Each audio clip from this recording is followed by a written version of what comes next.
Buenas tardes, buenas noches a todos los que están conectados a través de esta red de internet. Bienvenidos a esta noche al segundo estudio bíblico de día miércoles, donde vamos a analizar una de las principales fiestas bíblicas, uno de los principales festivales bíblicos de Dios.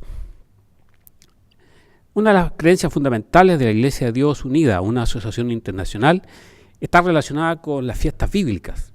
Por principio, nuestra Iglesia cree en la observancia, por orden divina, de las 7 fiestas santas anuales dadas por Dios al antiguo Israel y que fueron guardadas a su vez por Jesucristo, los apóstoles y también por la Iglesia del Nuevo Testamento, y que serán guardadas en un futuro por toda la humanidad durante el reinado milenario de Jesucristo. Estas fiestas bíblicas, estos festivales santos, revelan el plan de salvación de Dios. Cuando Dios liberó a la nación de Israel del cautiverio en Egipto, le ordenó que llevara a cabo ciertas ceremonias especiales para adorarlo durante las épocas de cosecha. Dios definió estas celebraciones como sus festivales o también como las fiestas del Eterno. El mensaje del Evangelio y el plan de salvación de Dios cobran mayor significado cuando entendemos y tenemos la comprensión que las cosechas agrícolas anuales representan las cosechas espirituales de seres humanos gracias al don divino de salvación por medio de Jesucristo. Estos 7 días santos son sábados anuales, son santas convocaciones, asambleas obligatorias para el pueblo de Dios. Estos días son sagrados porque han sido santificados, han sido apartados especialmente por Dios. Él le ordena a su pueblo que se reúna en estas fechas especiales para adorarlo y para aprender acerca de Él y de su plan.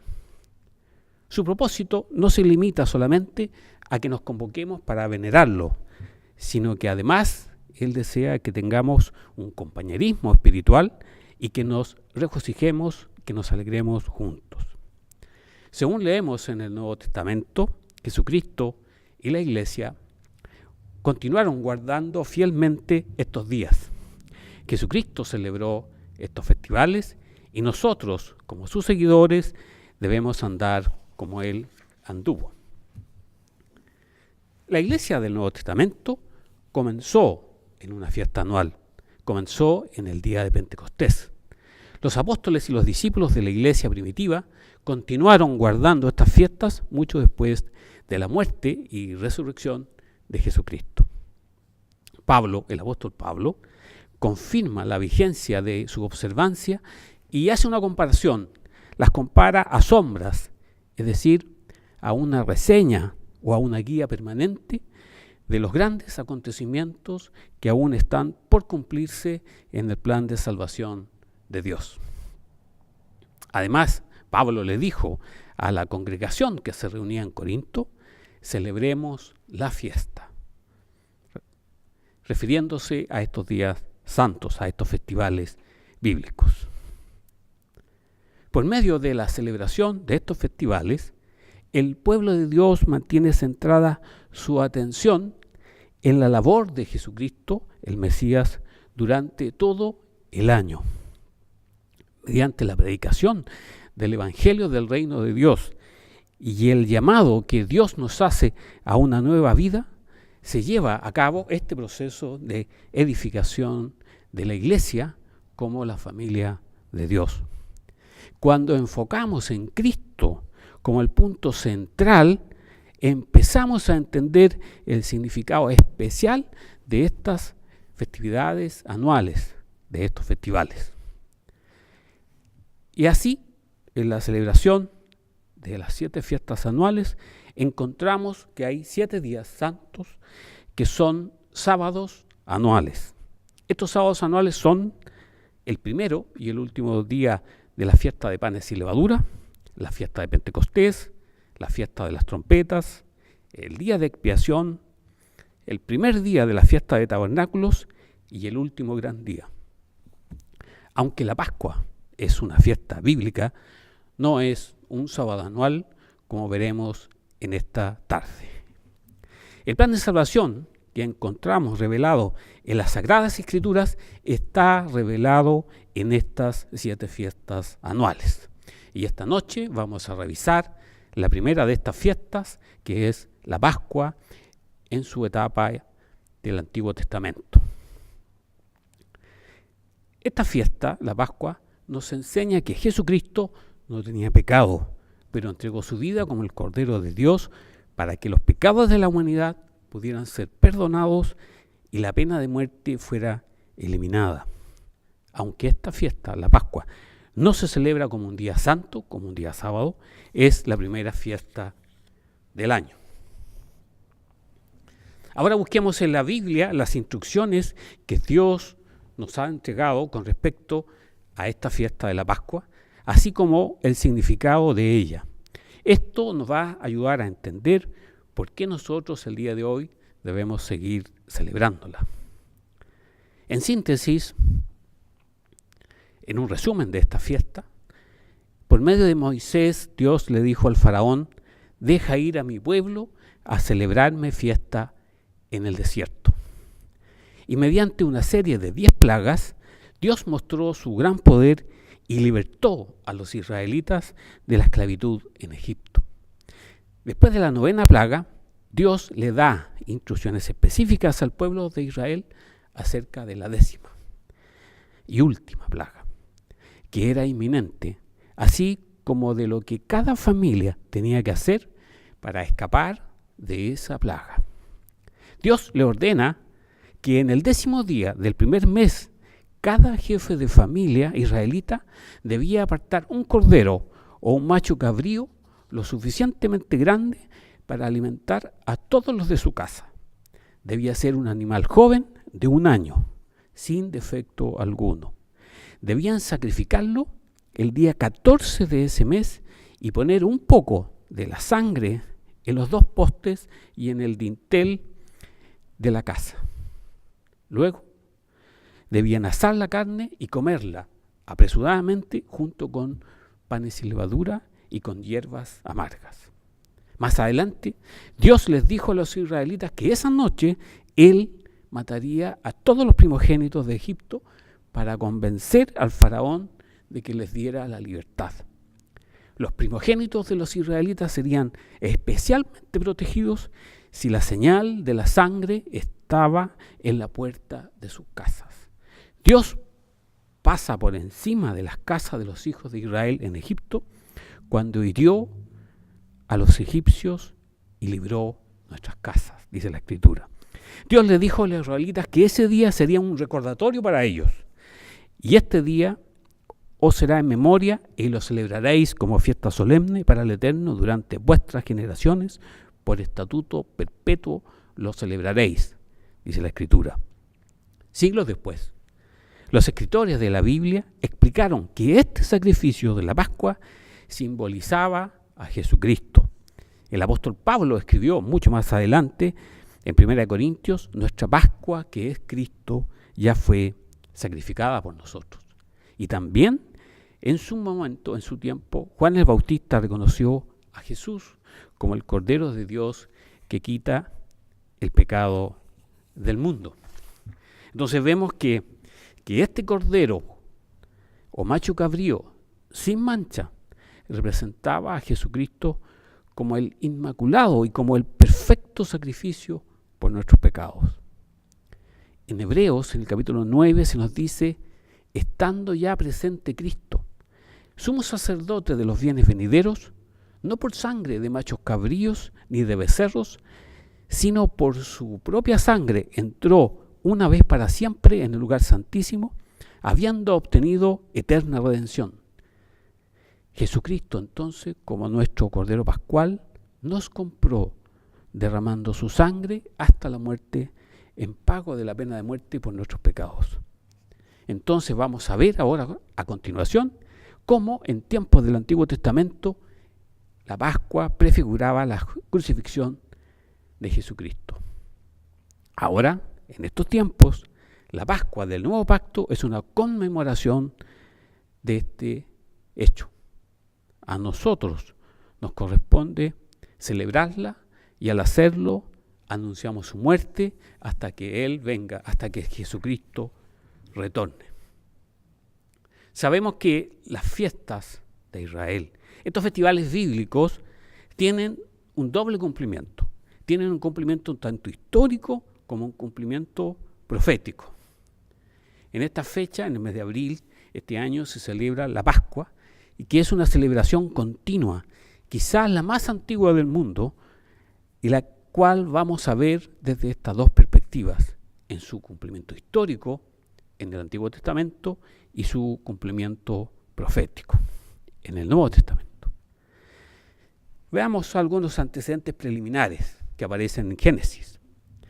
Dios le había prometido a Abraham la tierra de Canaán, pero antes de que Abraham pudiera tomar posesión de la misma, el pueblo cananeo aún tendría 400 años para decidir si se iba a arrepentir de sus costumbres paganas y si volverían a Dios. Dios, ya sabía que ellos no iban a arrepentirse de sus costumbres, pero se comprometió a otorgarles estos 400 años de todas maneras. Entonces, realmente serían los descendientes de Abraham los que tomarían posesión de la tierra prometida. En el intertanto, dijo Dios que ellos, el pueblo de Israel, migrarían a Egipto y allí serían esclavizados. Cuando finalizaran estos 400 años, Dios los traería de vuelta y les daría la tierra, dándoles al mismo tiempo la riqueza de Egipto para compensarlos por su esclavitud. Para asegurarse de que no había ninguna confusión sobre esto, Dios le repitió su promesa tanto a Isaac como a Jacob, hijo y nieto de Abraham respectivamente.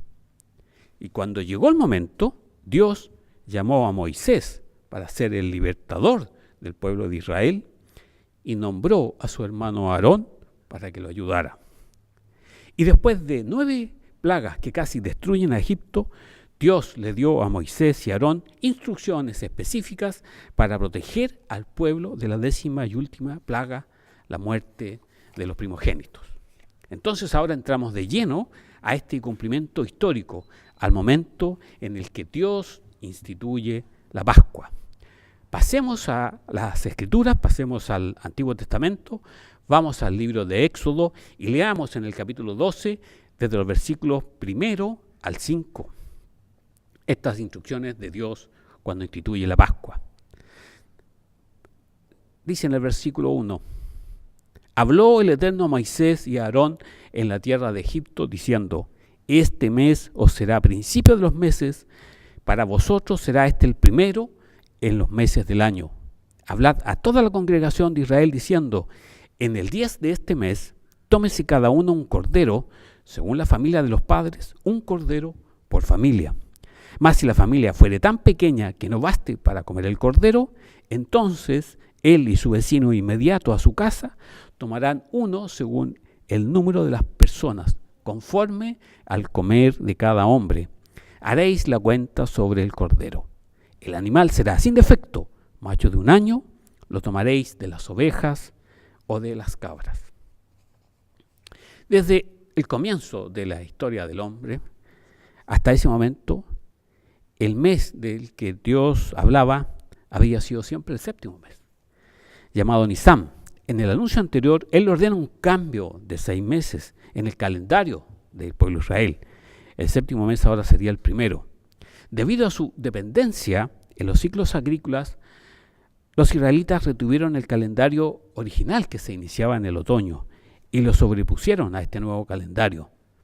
Desde entonces, ellos han tenido este calendario religioso que se inicia en la primavera y un calendario agrícola que se inicia en el otoño.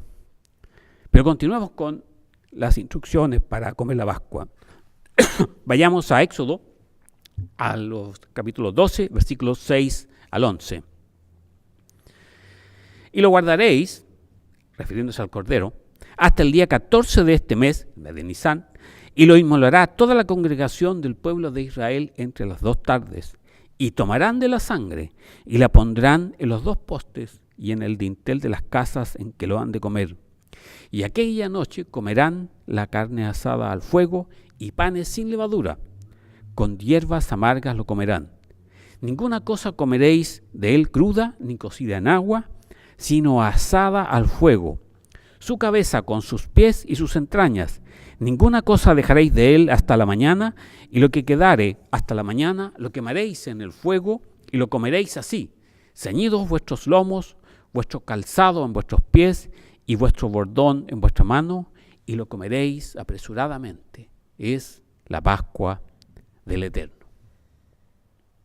Sobre esta escritura han habido dos interpretaciones acerca de la expresión entre las dos tardes. Una de estas interpretaciones, que significa el período entre el ocultamiento del sol y la noche, y la otra interpretación es el tiempo entre su primera declinación del día, visible en el cielo, y su puesta real.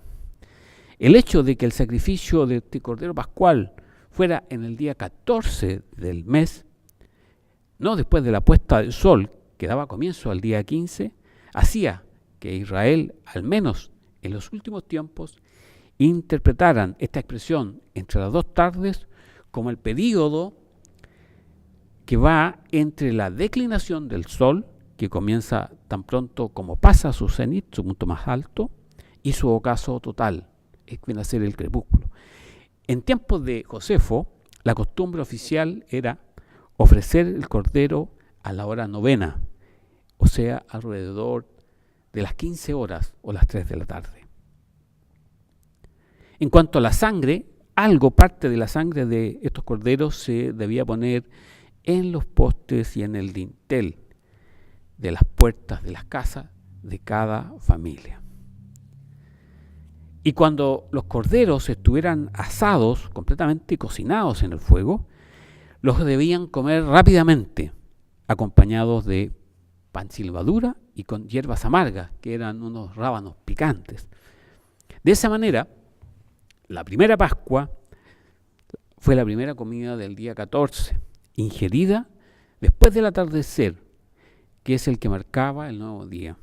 Esa fue una comida rápida. La Escritura dice que debían comerla rápidamente, apresuradamente. Diríamos como un emparedado, como un sándwich. La que no se parecía en nada a las cenas festivas y tranquilas de hoy en día. Continuamos con esta ceremonia de la Pascua y vamos a los versículos 12 y 13, donde vamos a encontrar esta protección de la sangre. Éxodo capítulo 12, versículos 12 y 13. Pues yo pasaré aquella noche por la tierra de Egipto y heriré todo primogénito en la tierra de Egipto, así de los hombres como de las bestias, y ejecutaré mis juicios en todos los dioses de Egipto. Yo, el Eterno, y la sangre os será por señal en las casas donde vosotros estéis.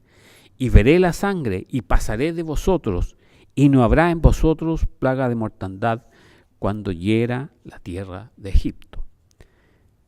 La sangre entonces constituía una señal de protección. Y después de esta comida muy rápida, cerca de la medianoche, el ángel de la muerte pasó por Egipto.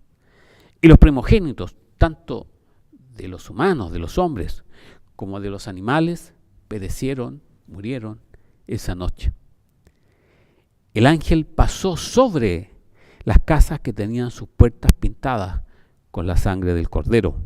Por eso que uno de los significados de la palabra Pascua es pasar por sobre, pasar por alto, perdonando a las personas, a la gente que tenían sus puertas pintadas con la sangre del cordero. Ellos no fueron perdonados porque eran israelitas, ni tampoco porque habían tenido un cordero para la cena ese día. Ellos fueron perdonados porque en fe habían pintado los postes de sus puertas con sangre. Ellos fueron salvados esa noche por la fe, por medio de la sangre del cordero. que prefigura el sacrificio de Jesucristo y su sangre. Veamos ahora la institución de la Pascua junto con la fiesta de panes sin levadura. Pasemos a los versículos 14 y 20 de Éxodo 12. Leamos en el versículo 14 en adelante. Y este día os será en memoria y lo celebraréis como fiesta solemne para el Eterno durante vuestras generaciones. Por estatuto perpetuo lo celebraréis. 7 días comeréis panes sin levadura, y así el primer día haréis que no haya levadura en vuestras casas, porque cualquiera que comiere leudado desde el primer y hasta el día séptimo será cortado de Israel. El primer día habrá santa convocación, y asimismo en el séptimo día tendréis una santa convocación. Ninguna obra se hará en ellos, excepto solamente que preparéis lo que cada cual haya de comer. Y guardaréis la fiesta de los panes sin levadura, porque en este mismo día saqué vuestras huestes de la tierra de Egipto. Por tanto, guardaréis este mandamiento en vuestras generaciones por costumbre perpetua. En el mes primero comeréis los panes sin levadura, desde el día 14 del mes por la tarde hasta el día 21 del mes por la tarde. Por 7 días no se hallará levadura en vuestras casas, porque cualquiera que comiere leudado, así extranjero como natural del país, será cortado de la congregación de Israel. Ninguna cosa leudada comeréis, en todas vuestras habitaciones comeréis panes sin levadura. La fiesta de panes sin levadura entonces empezaba el día 15 y terminaba el día 21.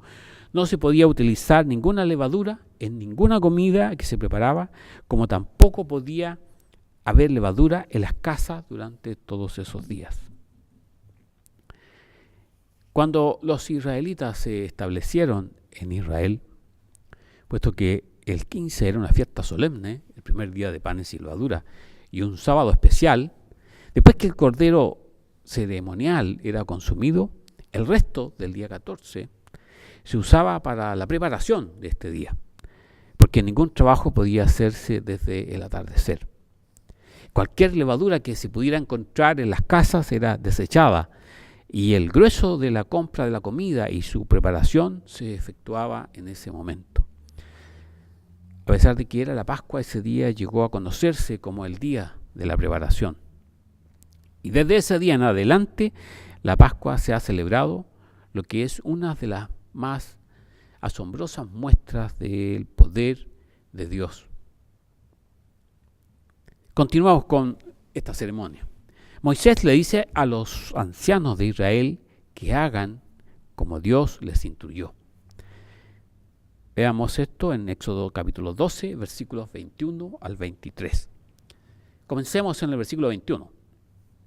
Y Moisés convocó a todos los ancianos de Israel y les dijo: sacad y tomad corderos por vuestras familias y sacrificad la Pascua, y tomad un manojo de hisopo y mojadlo en la sangre que estará en el lebrillo, y untad el dintel y los 2 postes con la sangre que estará en el lebrillo, y ninguno de vosotros salga de las puertas de su casa hasta la mañana, porque el Eterno pasará hiriendo a los egipcios, y cuando vea la sangre en el dintel y en los 2 postes, pasará el Eterno aquella puerta, y no dejará entrar al heridor en vuestras casas para herir.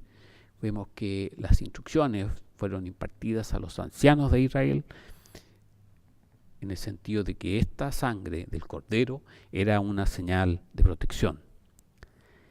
Y además se instituye la Pascua como una ordenanza que debe ser guardada. Veamos esto en el versículo 24, a continuación. Guardaréis esto por estatuto perpetuo para vosotros y para vuestros hijos para siempre. Y cuando entréis en la tierra que el Eterno os dará, como prometió, guardaréis este rito.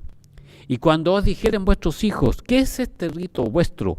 Vosotros responderéis: es la víctima de la Pascua del Eterno, el cual pasó por encima de las casas de los hijos de Israel en Egipto, cuando hirió a los egipcios y libró nuestras casas. El pueblo de Israel fue obediente, así como los ancianos de Israel. Las Escrituras nos revelan que hubo obediencia en el pueblo. Veamos los versículos 27 y 28 de Éxodo capítulo 12. Entonces el pueblo se inclinó y adoró, y los hijos de Israel fueron e hicieron puntualmente así como el Eterno había mandado a Moisés. Posteriormente el relato nos narra que Dios toma la vida de los primogénitos de Egipto. Pasemos a los versículos 29 y 30 de Éxodo 12. Versículo 29. Y aconteció que a la medianoche el Eterno hirió a todo primogénito en la tierra de Egipto, desde el primogénito de Faraón que se sentaba sobre su trono, hasta el primogénito del cautivo que estaba en la cárcel, y todo primogénito de los animales. Y se levantó aquella noche Faraón, él y todos sus siervos y todos sus egipcios, y hubo un gran clamor en Egipto, porque no había casa donde no hubiese un muerto. Y veamos cuál fue la respuesta de Faraón y de los egipcios. Continuamos leyendo en el versículo 31 en adelante. E hizo llamar a Moisés y a Aarón de noche y les dijo: salid de en medio de mi pueblo, vosotros y los hijos de Israel, e id, servid al Eterno como habéis dicho. Tomad también vuestras ovejas y vuestras vacas como habéis dicho, e idos, y bendecidme también a mí. Y los egipcios apremiaban al pueblo, dándose prisa a echarlos de la tierra, porque decían: todos somos muertos. Y llevó el pueblo su masa antes que se leudase, sus masas envueltas en sus sábanas sobre sus hombros. E hicieron los hijos de Israel conforme al mandamiento de Moisés, pidiendo de los egipcios alhaja de plata y de oro y vestidos. Y el Eterno dio gracia al pueblo delante de los egipcios, y les dieron cuanto pedían. Así despojaron a los egipcios. Vemos entonces que se inicia el éxodo y los hijos de Israel salen de su esclavitud, salen de Egipto. Versículo 37 al 39. Éxodo capítulo 12, versículo 37. Partieron los hijos de Israel de Ramesés a Sucot como 600,000 hombres de a pie, sin contar los niños. También subió con ellos grande multitud de toda clase de gentes y ovejas y muchísimo ganado, y cocieron tortas sin levadura de la masa que habían sacado de Egipto, pues no había leudado, porque al echarlos fuera los egipcios no habían tenido tiempo ni para prepararse comida. Termina este capítulo 12 de Éxodo en los versículos 50 y 51 y nos explica, nos dice: así lo hicieron todos los hijos de Israel, como mandó el Eterno a Moisés y a Aarón, así lo hicieron. Y en aquel mismo día sacó el Eterno a los hijos de Israel de la tierra de Egipto por sus ejércitos. Con ello se cumplieron las promesas que había hecho Dios a Moisés desde la zarza ardiente, ahí en el capítulo 6 de Éxodo, en los versículos 6 y 7. Dios le hace 4 promesas a Moisés. En el verso 6 de Éxodo 6. Por tanto dirás a los hijos de Israel: yo soy el Eterno, y yo os sacaré de debajo de las tareas pesadas de Egipto. Esa es la primera promesa que hace Dios. Y os libraré de su servidumbre. La segunda promesa de liberación. Y os redimiré con brazo extendido y con juicios grandes. Las 10 plagas que aplicó como juicio sobre Egipto. Y viene a ser la redención del pueblo de Israel. Y os tomaré por mi pueblo y seré vuestro Dios, y vosotros sabréis que yo soy el Eterno, vuestro Dios, que es la cuarta promesa y la santificación del pueblo de Israel.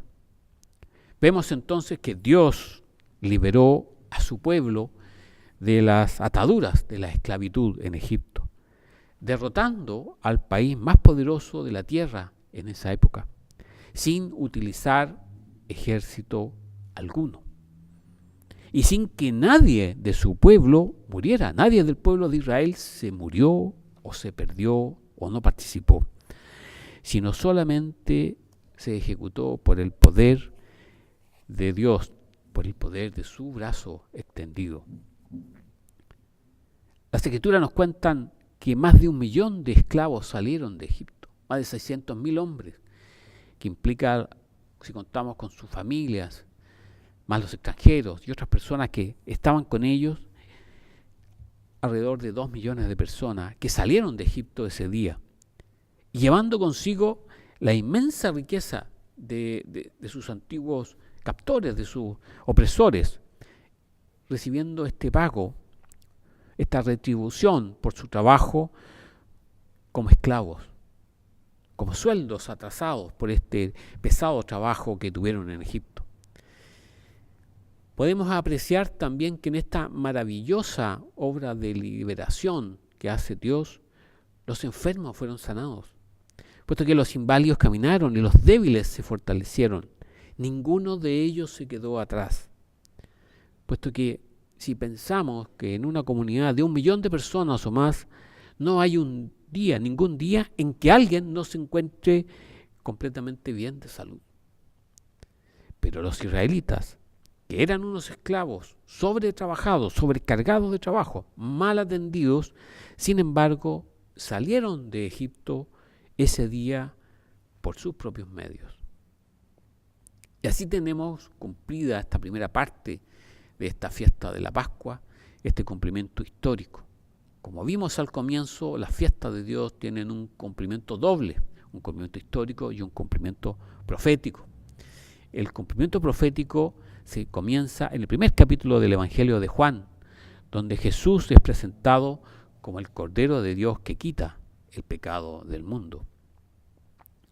En este cumplimiento profético, que veremos más adelante en el siguiente estudio bíblico de este día miércoles, vemos que por su muerte, por la muerte de Jesucristo, Él libera a su pueblo de la esclavitud del pecado, habiendo derrotado al adversario más poderoso que tiene el hombre en este mundo, sin ningún ejército, sin ninguna víctima entre los suyos, solamente por el poder del sacrificio de su vida.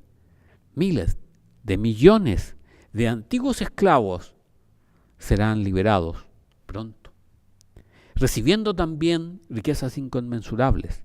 También los enfermos serán sanados, los inválidos caminarán y los débiles se fortalecerán y ninguno se quedará atrás. La profecía de la Pascua verá su cumplimiento pronto. Esta etapa la veremos en nuestro siguiente estudio bíblico de día miércoles, así es que desde ya los dejamos invitados para continuar con el desarrollo y estudio de estas fiestas santas, estos festivales bíblicos, y los dejo invitados entonces para escuchar y ver el siguiente estudio bíblico, que es la Pascua en el Nuevo Testamento. Buenas noches a todos. Sus preguntas y sus solicitudes de lectura, por favor, pueden hacerlas a nuestro correo electrónico, a nuestro teléfono que va a aparecer en pantalla, y no dejen de solicitar nuestra revista Jesucristo en los festivales bíblicos, que se encuentra a disposición de ustedes. Solo basta con que lo soliciten por correo electrónico y también por teléfono. También tenemos en pantalla nuestra última revista correspondiente al periodo marzo-abril, en el cual se traen interesantes artículos para nuestra vida diaria de hoy. Con eso ponemos término a este estudio. Muy buenas noches a todos.